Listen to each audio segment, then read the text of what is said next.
Hey folks, it's Laura with Rain Tree Nursery, and it is late winter, early spring, the time when we are shipping boxes to our eager customers.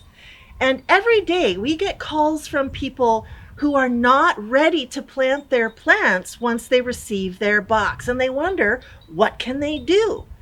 So we're going to review what's important for you to do immediately upon receipt of your box and how you can store your plants until you're ready to plant them. So the first order of business is to check your box. This box looks pretty good. Sometimes customers receive boxes that have been badly treated in transit. The boxes are crushed or ruined in some way. If that happens to you, please take a picture of the box and begin your claim process within 7 days of having received your order. Now, the next order of business is to check the plants. So I'm going to actually open my box here.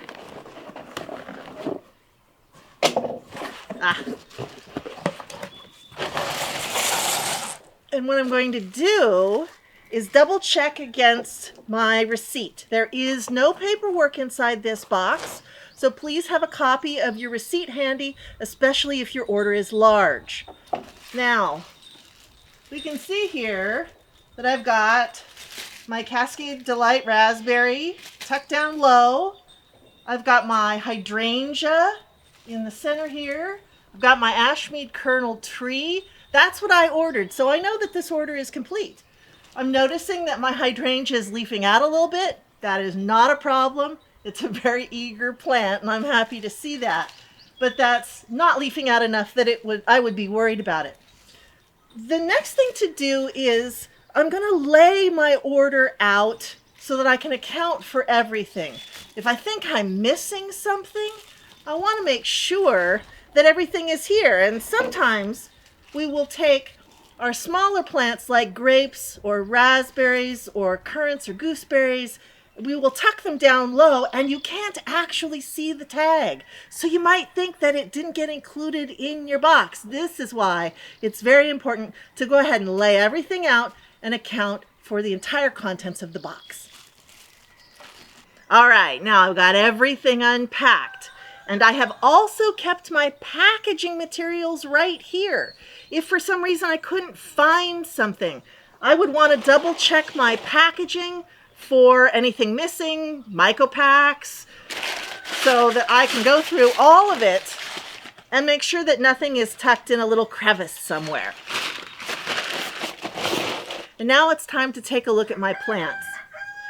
I'm going to assess all of my plants, and if I see any extreme damage or breakage, I'm going to take a picture of that, fill out the claim form on our website, and send the claim form and the photograph back to us within 7 days of having received the box.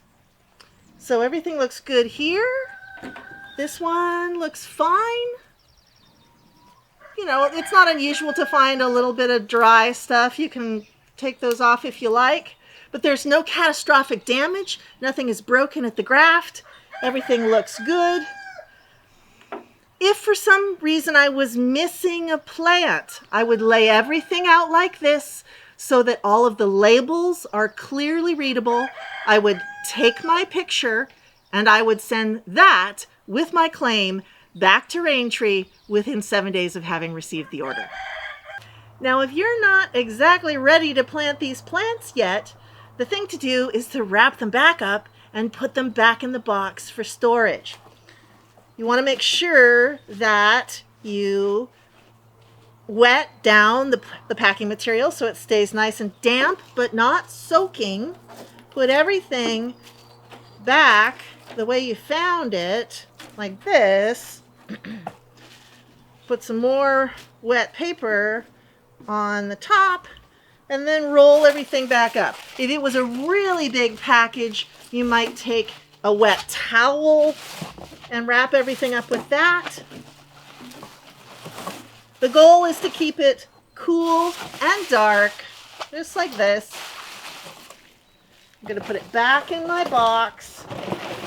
I'm not going to tape the box up. You want to leave the box slightly open for airflow. Just kind of like that. And now I'm going to store this in a cool, dry place. There are a variety of places you could store this box where it will stay cool and dry and where it's also dark. A basement would work, a barn or a garage would work. And for us, it's our well house. Now, of course, there are times when you can't get your plants in the ground even after 10 days of holding them in the box. And for this, we're going to practice something called healing in. You want to use some kind of container and some wet, soaked sawdust. Pack that around the roots of your plants to keep them moist, but not so moist that they will rot. You go like this. You just tuck those right in there. I've already got some sawdust in the bottom. And then I take the rest of my sawdust and I just kind of dump it in. Woo! Dump it in around the rest of the roots until everything is covered. And then I'm going to store this in on the north side of the house, somewhere where it's not in direct sun, but it does have some good airflow. Now, sawdust is the best for doing this. In a pinch, you could use soaked wood chips, and I've even seen people soak pet pine shaving beddings. Whatever you have close at hand, use it to keep your plants healthy and happy. Once you've got your plants healed in, you can store them in a place outside that is out of direct sunlight, like the north side of your house. I like to store mine under a big tree so it gets good airflow, but no direct sun. Now you can keep things healed in for another 4 to 6 weeks. After that point, the trees will want to go into an active growth phase, so your best bet is to actually pot them up. That said, once you pot these plants, please be prepared to water them until fall and not transplant them until the end of the growing season. Once they get in a pot, they'll start growing roots. Those roots will be delicate, and you must wait until fall for those roots to be strong enough to be able to go through the unpotting process without being damaged or ripped off. And that's it. Thanks for joining us. It's Laura with Rain Tree Nursery. Happy planting!